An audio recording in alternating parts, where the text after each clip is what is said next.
C'est une crise sans précédent que traverse l'économie britannique, la plus importante de son histoire. Au deuxième trimestre 2020, elle a subi une chute de 20% minimum dans tous les domaines, de l'industrie aux services, et jusqu'à 35% de baisse dans le secteur de la construction. Depuis le début de l'année, le Royaume-Uni est officiellement en récession. Quand nous parlions de cela il y a quelques mois, j'avais dit que des temps difficiles s'annonçaient, et les chiffres d'aujourd'hui montrent que les temps difficiles sont finalement là.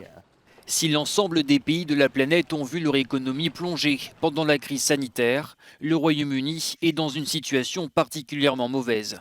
Les pertes britanniques sont 2 fois plus importantes que celles américaines ou allemandes, presque 3 fois plus que celles du Japon.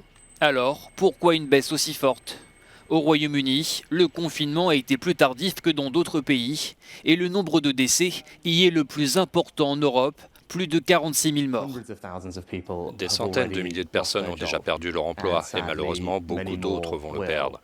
Mais je souhaite dire à tous que bien qu'il y aura des décisions difficiles à prendre, aucune personne ne sera laissée sans espoir ni opportunité.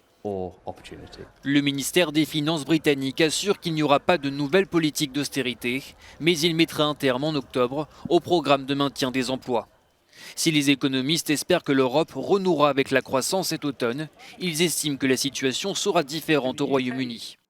La difficulté supplémentaire ici, c'est le Brexit. Or, la période de transition s'achève à la fin de cette année. Et qu'il y ait un accord ou non, il y aura beaucoup de nouveaux coûts pour les entreprises, à un moment où, bien sûr, la rentabilité est déjà assez remise en question. Si aucun accord n'est trouvé entre l'UE et le Royaume-Uni, la récession britannique pourrait alors être encore plus longue et plus forte que prévu.